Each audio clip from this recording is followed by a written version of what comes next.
Hello again, superfans, and welcome back to another episode of You and Me, an interview series for the discerning listener. As always, I'm a fraud and a hack, Randy Devlin-Souter, also known as @TomorrowWhenBand on Instagram. Today's guest is Brody Walsh, a comedian here in the city of Buffalo and host of the Bird Soup podcast, which you can find on Spotify, as well as other platforms. Yeah, it's available everywhere, yep. Sweet. I met Brody while having drinks on comedy night, and I can count on one hand the number of times I've spoken to him. Here's hoping today's episode goes well. This is the normally the part where I'd say, come on out, but you're already sitting down, right, so you don't get to come on out. Beautiful. Brody, tell us a little bit about yourself. What is your name, your favorite color, the airspeed velocity of an unladen African swallow, your star sign, your date of birth, the first time you fell in love, and the last time you truly felt like you were a living, breathing organism on this earth, created to do something amazing with the gifts that were given to you? Holy shit. Well, my name's Brody Walsh. Favorite color, probably blue. What's the line? Is it an African swallow or Yeah, the airspeed velocity of an unladen African swallow. Oh shit. I don't know, that one depends, right? Oh, that's a lot. I drink too much for a question like that. It was your star sign. What, like the astrology stuff? Yeah, your horoscope. Gemini. Okay. Your date of birth? June 3rd. What year?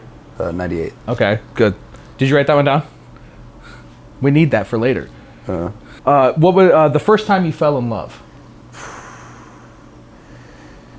It's probably like early high school. Fuck, I forget her name. That sucks for her. Yeah, no, I don't. What? I think her name was Kathy, actually. Okay, that's my mom's name. Oh, that's cool. Was it with my mom? Or Catherine? Probably your mom. Are you my dad? Oh, it could be. I'm older than you. Okay. I know that. And then the last time you truly felt like you were a living, breathing organism on this earth, created to do something amazing with the gifts that were given to you? Probably this morning. Okay. I think. Yeah. Hell yeah. Or, well, when I got home this morning. So, to talk about the elephant in the room, you're a comedian. Yes. I'm a musician. The disciplines have some things in common, which I'm certain we'll talk about in a little bit, but what drew you to comedy? I always had like a passive interest in it, like even since when I was a kid, or like I was into like watching like the old like Comedy Central like stand-up half hours and stuff like that. And then I had gotten out. I'd done martial arts for a long time, and I gotten out of that and just needed something to do. Me and Connor, my partner, we decided to check out some open mics, and the people ended up being really nice, really welcoming, and we ended up, signing up within the first week of us going out to those just to check them out. We'd already been going out to a lot of music shows because we also had made like music video, like he's my business partner, but music videos and stuff together. So we'd been going to a lot of the, like the places where people perform, like Nietzsche's Good Bar. Sure. So we ended up just drinking and hanging out with comedians, and they had all been very, very kind. So we decided to sign up. They're all very encouraging, and then, the rest is history there. Oh yeah. You're obviously involved in the comedy scene, but you're also involved a little bit in the music scene around here. How did that start? Sort of what's all that about? Yeah, well, so me and Connor, we started our business back in 2019. Yeah, like late 2019. Or I don't know. I don't remember exactly when. But we started making like short films, shorts, that kind of thing. Trying to do like just basic like marketing, but anything that people would pay us to do.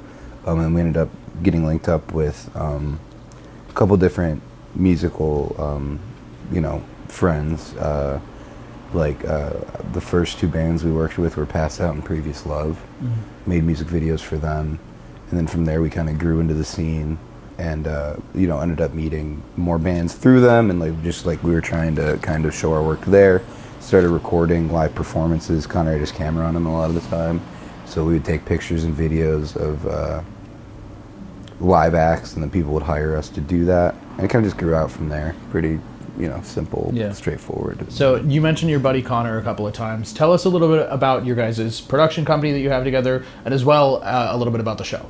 We have a production company called Ultrabird Studios. You can find us on Instagram and stuff, and that's kind of the umbrella under which we create everything. So like our podcast, it's all considered like a production through the company or whatever, and we have like all our music videos are on there, our live performance stuff, live performance photos, that kind of thing. The podcast we just started kind of as an excuse to hang out, just to like touch base more often.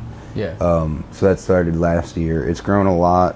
We're making some changes to the format, I think. So we'll be back, I think, next Wednesday. We're going to change like the release day and stuff because we were releasing it on Tuesday. Sure. But that all just started as an excuse to hang out. We interview comedians, musicians, friends. And you can find that obviously on Spotify. Spotify, YouTube as the video version. It's on Apple Podcasts or whatever. It's on fucking all of it. Amazon. It's on everything. Yeah. Okay, yeah. everything. So go watch. Tune in. Watch and listen, yeah. I watched an episode or two, or listened to an episode or two when I was at work delivering packages to the fine people of Buffalo. Hell yeah. And I had a question about something that you said, or it could have been the other podcast that I listened to.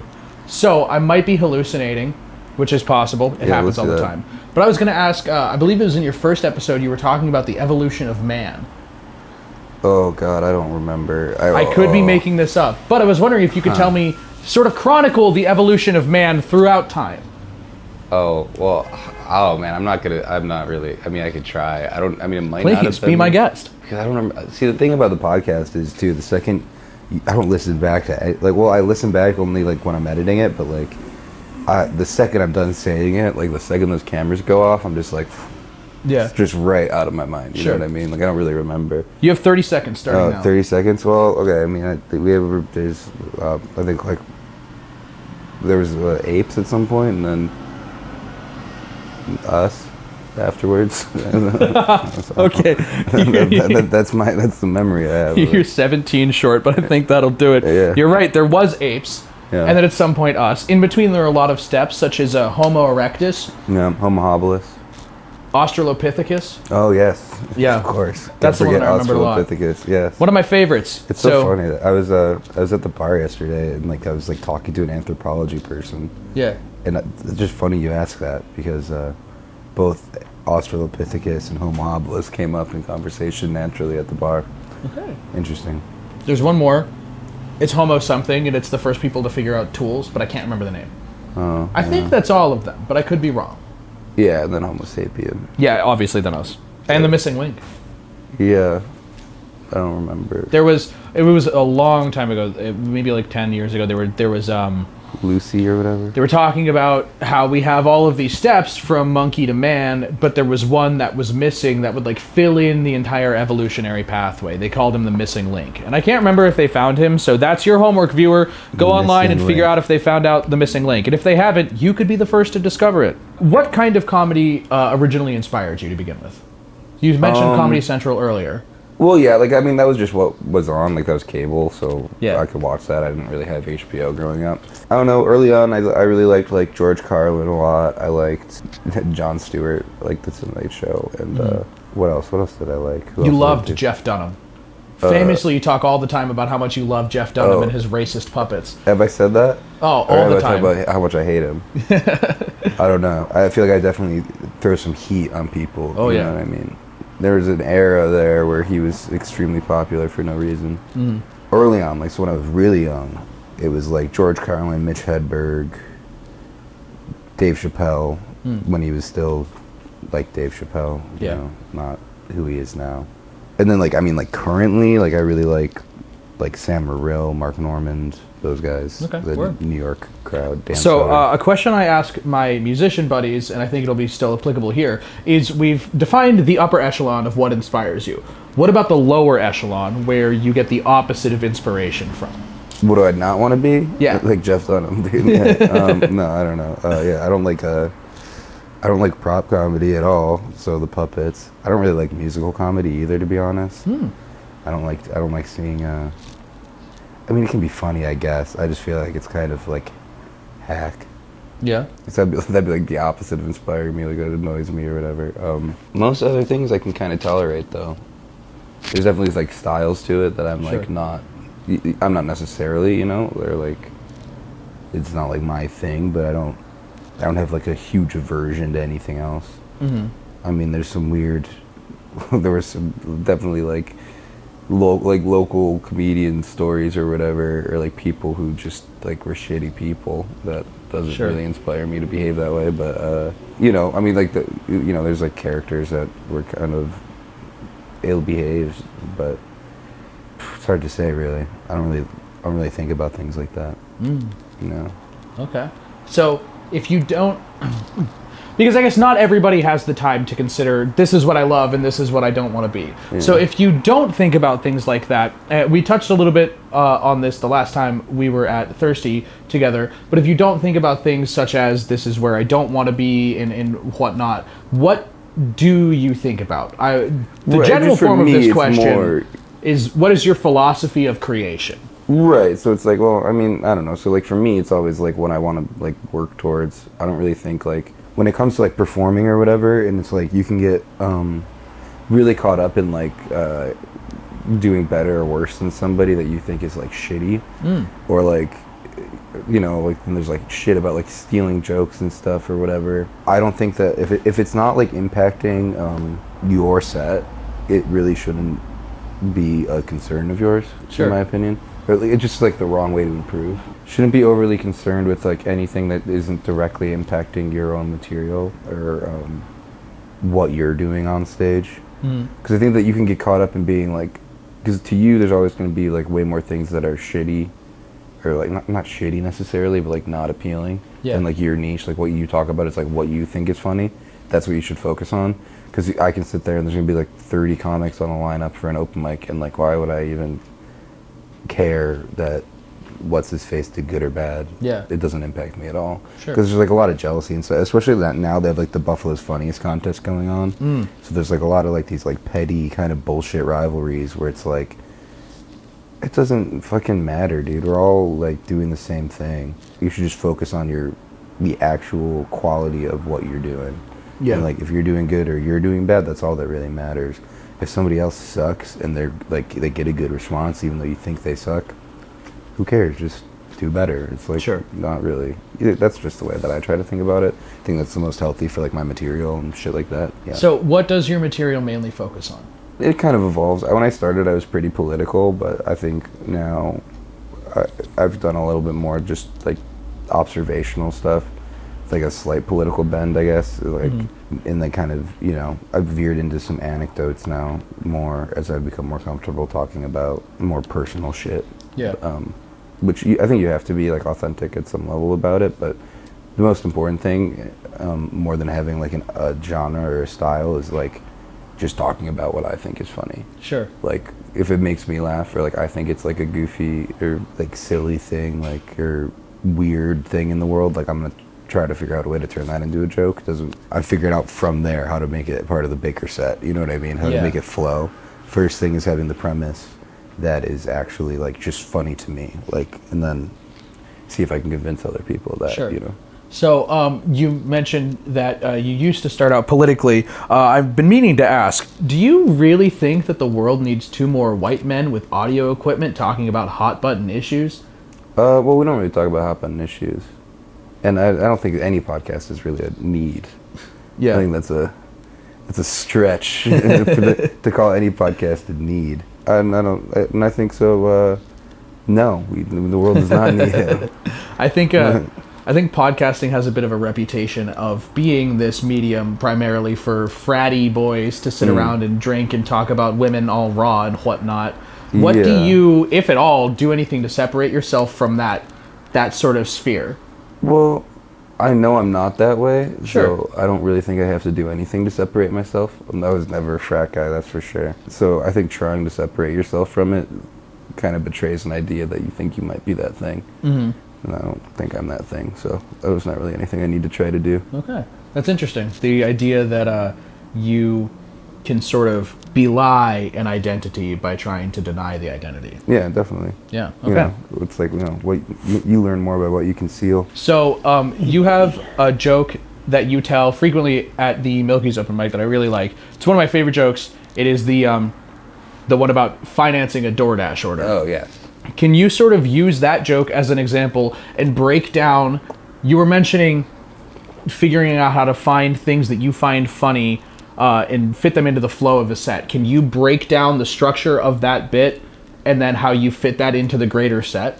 Yeah, like, so that joke started out kind of like I'm saying, like I just like observed something in the world. And this is one of my more political jokes still, like kind of still has like the leftist like tinge of it, like how bleak it is that you can pay 4 installments for a burrito. It's nuts. And like, just like the predatory nature of debt. Yeah, so that just started with that observation. I literally was like, oh, that's fucking bleak and weird and unnecessary. So I started with just that kind of observation, and then I just started thinking about like tags surrounding the punchlines, just other like I use like finance terms to like talk about like getting your mom to co-sign a Gordita Crunch and fucking, it's a sad way to lose a house. It's kind of where the punch lands. But then I fit into my broader set because I kind of have a way of talking about, and I've like built anecdotes into this where it kind of starts off. I can actually just see how I write. Yeah, sure. I know this is kind of a tough question to answer because to explain a joke inherently makes it less funny. Yeah, and it's fine. I mean, it's about the construction more so. Yeah, but like, so like, yeah, I'll, without getting too much into the details of like what I think is funny about the joke, it like, I have like, my set right now kind of goes from like this chunk about like my frequent drinking into an anecdote about this mom that I saw sneaking PBR into a bar using her toddler. So I use that to like kind of bridge the drinking to the economics, like the oh shit, we're kind of fucked right now economically. Yeah. You know what I mean? And then I take that like kind of that twist. So like from the drinking chunk, I have this bridge joke where it's like both about drinking and like the bleakness of our current economic situation. And then from there we get into the financing thing. Then I have the cigarette joke about how like cigarette sales went up. I kind of sell that more as a good thing. Yeah.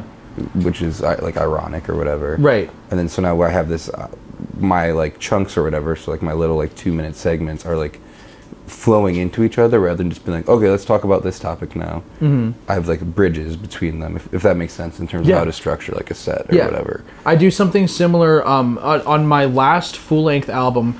Across the 9-song runtime, I reused like certain sets of lyrics that were to me sort of the core statement of the album or the core like vibe I was trying to get across. And so it sounds like bridging between jokes is something similar to that, where say on the first track on the record I say I want to leave because my car just stalled, and then the last track on the record, that's part of the final chorus. Is that idea, right? You want the audience to have a thread connecting them between disparate elements. Right, yeah.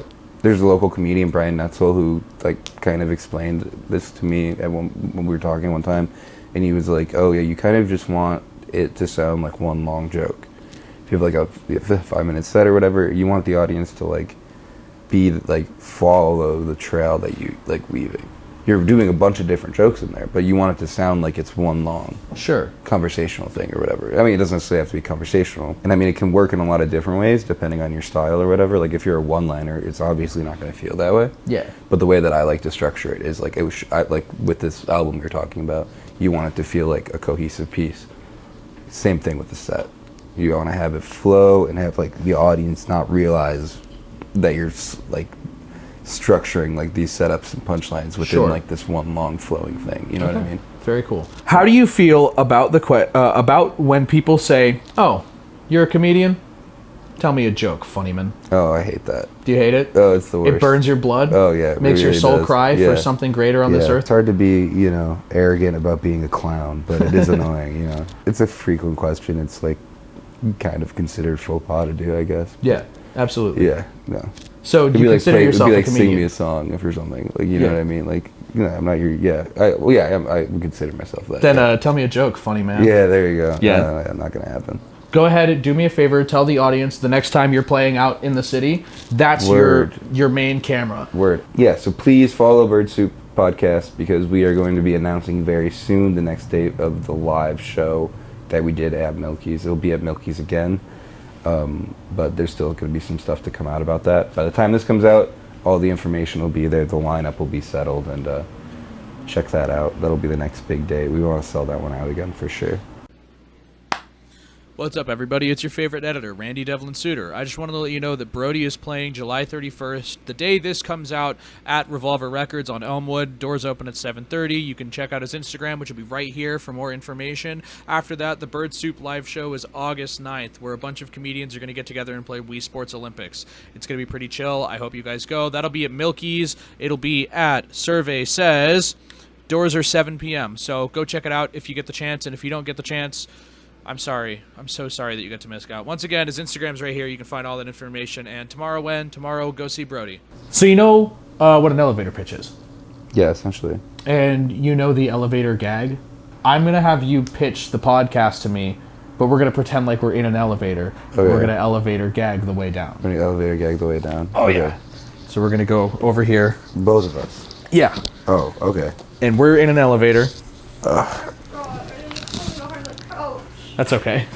Right, so we have to go at the same speed? Yeah, we're elevator. Yeah, but like I gotta like match your. And pace. you're gonna elevator pitch the podcast. Okay. You're gonna start before me because I'm shorter than you. Yeah. And then once you lock in, we'll both do one of these. All right. Okay. All right. So, hey, what's up? My name's Randy. What's up, man? I'm head of comedy here Hi. at Comedy Central. Hi. I'm the central part in comedy. Yeah. Are you headed down in this elevator Yeah, we're too? headed down. Yeah. Okay. What yeah. floor? 4. Floor. That's crazy. I park on garage 9 because I have like a one-of-one Lamborghini that like only I have. Sweet. Yeah. That's cool. I'm the head, by the way, here. Oh yeah, no kidding. Yeah. So yeah, well, yeah. I like 4? your Lamborghini. That's cool. Yeah. Okay, cool. We'll go to 4. Yeah. So tell me about your podcast. Oh yeah, no, I mean it's like, do you just like hang out with people and talking and making jokes? Mostly with rich billionaires who have eyes wide shut parties because I'm rich as well. Well, we don't have those yet, but we could if you made us rich billionaires. Oh hell yeah, man! Oh, I think we're here. All right, cool. And it's a compressed elevator pitch. Yes. We're gonna play this game called Debates. Okay. Mm-hmm. And the way debates work is you for this question are debating option B, and I'm debating option A. You have 1 minute to convince Park, our producer, that your side is right. Okay. Shit. Does A go first then? Yeah. Wait. I'm not debating against free food for life necessarily. No, you're debating in favor of. Yeah. It's like a would you rather kind of setup. Okay. Yeah. This was gonna be better because Connor had 2 days to prepare. Like I sent him all these on Wednesday, and you were gonna be just stuck with the one that he didn't take. Oh shit. Okay. So, but this works. I feel like I'm already stuck with the one that he wouldn't take because the one's harder for sure. All right. Ready? I'm option A. Free food for life. I have 1 minute. I'm gonna keep it simple, viewers. Having free food for life is great because food is awesome and you never have to pay for it ever again. I don't even feel like I need the full minute to explain to you just how great having free food is, especially you, Park, the producer. Having free food rules. Would you love to have free food forever always? Having free food forever always is great. And it doesn't say anything specifically in this debate question about what kind of food. That means your pets get free food. You never have to buy food for Imori, our beautiful kitten, ever again. You never have to buy food for Lucille the rat. Where is she? I put her back in her playpen. Hell yeah, I've got that kind of time because I've already won. So, I still have 15 seconds left. I don't need to waffle on anymore. Free food for life rules. Great, awesome, cool. Oh man, mine's hard. Yeah. Fuck. Well, so no taxes ever again means you have more money. More money means you can use it on all sorts of things, like other than food. You know. And then, when you become a rich billionaire, I mean, I guess they don't pay taxes anyway, so shit. No, I mean, I guess, Donald Trump wouldn't have a salary anymore. He wouldn't be able to do anything without taxes. The government would become ineffective at oppressing people and all that shit. God damn, this is a rough one. I feel like this was rigged, but it always was meant to be rigged, wasn't it? That's right. Fuck. Yeah. You get 10 seconds. No pressure. I mean, it would stop the government from working. That's probably the best I got, to be honest. And time. Park, who's your favorite? I'm going to list both attributes. Obviously, free food. That means whenever I go somewhere, I wouldn't have to pay, which is very fucking nice because I'm tired of having a food budget whenever I travel. That's right. But Donald Trump would not have a salary. Yeah. And the government would be fucked. But Even though I have to pay for food, they would be fucking them over. Normally, I would have said free food. But if we're fucking over rich people... Holy shit! I mean, I found an angle. That was the only thing I if had. you didn't point that out, I would have went that way. We call that an angle. I will say that he already has a salary. The police wouldn't have a salary. Oh shit, that's true. You wouldn't have... Fuck 12. I $700 because my job didn't That's take out right. state taxes. You There'd be didn't... no more fucking bombs in Israel. Okay. Fuck 12, I lose. The next bit, the capstone activity. You said that you were going to help me write a comedy set. Yeah, we can do that. So, this would be the time. We're going to break into a bit more of a free-form camera handling, and we'll get into it. Okay, sure. Okay. So we're writing a set. Yes. What do I do? Well, I mean, there's different ways to do it. The way that I usually do it. Do you have any, like, observations? Do you have, like, any preparation? Anything that you... What do you think is, like, funny? Like, what would your inspiration be? You know what I mean? Yeah. Yeah. Like even a story, an anecdote. When I was in high school, there was a story of a kid who was told to have had his nipples ripped off. They like lifted him up in the locker room. This is what I was told. And they tore it off. Both of them. And then they grew back, is what I was told. Okay. And then after they grew back, he could lactate. Okay. Now my thing with that would be like how believable it is. Sure. Relatable. That would be the angle I take. There's probably not a lot of people who have had their nipples ripped off. Yes. So, well, you got to think about the audience at some level eventually. But like, what I do is I usually have I can like kind of show you like the way that it works. Like, if I have a premise, I'll like free write about it a lot. Okay. Like, I'll just like I won't think in terms of like punch or anything. So like, if I have like a funny premise or an idea of like what I think might be good, I'll try to just write about it. So a way to rectify the believability of this story would be either to say, I don't know if this is true, but this is what I've heard, or to reinforce it as fact as much as possible. Well, you could go that way, or you could make it more like you're the fool for believing it or something. Because that's what I would start thinking of too. Like, what are the angles that are like outside of the box? And then you could kind of build off that with like other things that are kind of in that vein. Yeah. No, I'm feeling genuine fear right now. Yeah. Yeah, you gotta be careful. I've been playing on stage. Yeah. Oh, I play on stage, but not like this. No, it's different, yeah? No, I'm feeling genuine fear. Genuine fear. That's why this works, is because it's scary. So that I think if I take the framework that I have right here and then expand it later, I think that's the nipple milk joke. Yeah. Signed, sealed, and delivered. Yes. That won't be 5 minutes, though. You'll need to think of more. No, I definitely don't need to do a full 5 minutes. I'd probably start melting on stage, like the guy from Indiana Jones. Right, but you don't want to go up and then only do 3 and like run and like get off early. That's like a faux pas. Oh shit. You got to go up with material prepped. Yeah. Or else it's this fucking asshole. Yeah. Who thought he could do it. Okay. Early on, I wouldn't even worry about making the set cohesive. I would just worry about having 5 minutes Having of just jokes. joke. You can do that. Like, Yeah. It's not really... Not that I'm like an expert or anything. I've only been doing it for a few years, but like... Sure. That's a few years more than I have. Pivot in some fashion. It's just the fear. Yeah, the fear. It's setting in. Fear of doing it. Yeah. I mean, if you've been on stage before, though, it's not that bad. Yeah, but now that I'm talking about it, it's like real. Yeah, it's just like... It is low stakes, though.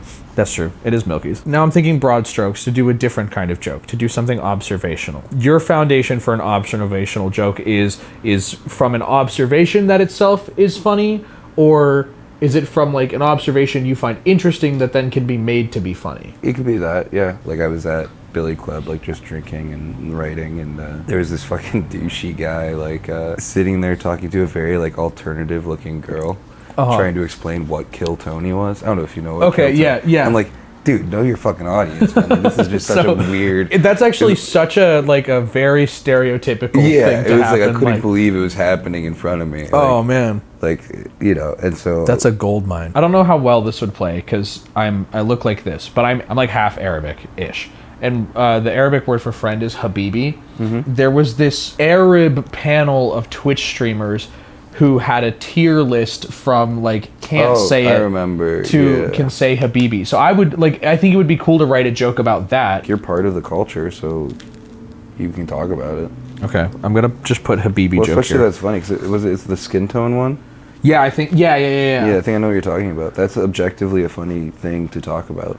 I'm gonna put and that's like relatable. Habibi joke. Did you fall in the tier list? I don't think so. Oh yeah, I mean it's not bad. It's how it starts. You know, it's like you have to be funny at some level in real life, I think, to do it. But like, it doesn't translate like on a one-to-one basis. So that's the nipple joke. That's the Habibi Arab joke. So for now, we're gonna live in this world. Sometimes you just have to like sit. Like, I'll just like think of a funny thought for weeks before I break it. Like I'll just like if I have something funny, I write it down. Yeah. And then it's like not a joke, it's just a premise. Right. And then it takes like a conversation 3 weeks later for me to break it, where I'm like, oh, well, that's what I want to say with it. Yeah. But I think you have an angle there where it's like, oh, you're Arab and you're not even allowed to say Habibi or whatever. Like, there's something there. So there's a pretty common pitfall for guys like me. Oh, you're funny conversationally, so you should go do stand-up. You have any other tips you want to give directly to camera? No, I mean, everything I've said is pretty much how I do it. I'm not saying it's the right way. I've not been doing it that long. There's definitely other, like, good people to listen to. There's, like, actually, if anybody is interested in comedy or whatever, there's, like, really good masterclass videos on YouTube by, like, Ari Shaffir, Ralphie May. Mark Normand has these videos where he does, like, essentially what we're doing now. Yeah. Or, like, this guy did it where, like, I forget what they called it, like, punch up or something, like, or... Sure. And, like, they just worked on... I forget what it was, but they're good. There's good content out there to watch much more talented people than me talk about this. But yeah, no more tips than what I've said. Cool. You know, if anybody's interested. Well, thank you guys very much for watching. Once again, I'm a fraud and a hack. Randy Devlin-Souter, also known as @TomorrowWhenBand on Instagram. This is my good friend, now my good friend, Brody Walsh. What's your handle? It's @bwalsh832 on Instagram. That's a lot of numbers. I'm gonna write it down. Yeah, I don't feel like reading all that shit. Yeah. Thank you very much for watching, and as always, tomorrow out. Take good care of Patty and Saoirse behind the bar. They work very hard to make you drunk, and which is always a good thing. And we're gonna bring up this guy. He's been building up the fucking stones to come up here and tell y'all some jokes, so you know to give the love. Randy Devlin-Souter, everyone. Oh God. You're too nice. Or not. I don't know. I can't tell. Thanks, Patty. Thanks, Saoirse. I'm going to need the drinks for this. Can I tell you guys about the time that my friend got his nipples ripped off? Yes. Okay. Yes. It was insane. And the heights to which we're going to go are going to be difficult to believe, but I was in high school when this happened. So just bear with me for a little bit. I was young. I was dumb. I wasn't sure if I was gay, but I'm bisexual now, so I'm still on the fence. So anyways, my friend in high school, we'll call him John Doe, he said that one day in the locker room, the football players lifted him up by his nipples and then tore them off. Which, like, ow, right? Like, that sounds awful. So what's even crazier is that he said to me, and I don't have visual proof of this, but he said that they grew back and that also he could lactate, which is a pretty...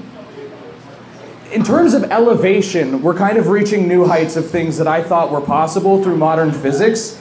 Like, I don't know a lot about how male lactation works, but I know that we are sort of not lizard people. Like I can't regrow limbs, I couldn't regrow a lung, I can't fix my broken nose, but he gets new nipples in a party trick? Either way, it tasted great. So I mentioned that I have a broken nose. It's a long story leading up into it, but after I broke it, I was pretty pissed off because I didn't get to lactate when it healed. And that just brings up so many questions, like what other limbs can we actually cut off and then shoot milk out of when they grow back? I think that it might be something for people who are just like 100% white. I maybe didn't mention this part. I'm kind of Arabic, a little bit. I know you can't tell from my beautiful milky complexion, but they say that the Middle East is always in conflict. And the other day, I was in a conflict myself. It was a conflict of kindness. I go to this Arab store in Pittsburgh pretty frequently, and the guy who runs it was out on the street selling gyros. And I love gyros, big fan of eating gyros. So I went to go buy gyros, and I went up for one. And then he convinced me very politely to buy two. So I went for 2 gyros because I like eating. So after, he starts cooking them, he's making them, chefing up in front of me. They look delicious. I asked him, do you guys take card? And he said, no, my friend, we only take cash. And I said, shit, because I didn't have any cash. So I'm like, well, what do you want me to do? I'm currently holding 2 gyros that you've cooked, and I have no cash. And he says, you can just go to the ATM. And I say to him, well, I'm not gonna go down the street and just like run off with the food. And he says, my friend, you can take the gyros with you. That was the first missile. So he says, you can take the gyros with you, you get $20 out of the ATM, and I go and I do that, and they cost 20 bucks. And then while I'm at the ATM, I get the bright idea, because Arabs, we have a reputation for being hospitable sometimes, and so we get I get the bright idea to never be outdone, and I pull out $40, because I'm not gonna let him be more hospitable than me. I have to live up to my heritage, to the motherland. And so I walk back, I give him the money, I say, here, take this, and he says, no, Habibi, you pay too much. Fucking, if you don't know, Habibi means like beloved or dear friend. He pulled out the fucking H-bomb. So he pulls out the H-bomb, I start hitting him with drone strikes. I'm like, no, you were so trustworthy, that's so kind. And then he riddles me with bullets, and I'm like, fuck, oh fuck, like shit. He says, I need you to try this new recipe. And I'm like, God damn it, he's giving me family secrets? Like, he says, I made this new recipe, it's a curry rice with chicken, which I get isn't something that is like that crazy, but to me, that's so kind. So he says, curry rice with chicken, and he says, I'm gonna give this to you because you're from the same place that I am. And so I get it, and I start eating it, and I'm going to town, and I'm like going in, I'm like, fuck, we gotta... Like, he gave me this fucking experimental, like fucking curry rice, clearance level 10, bioweapon, like fuck, it's so fucking good.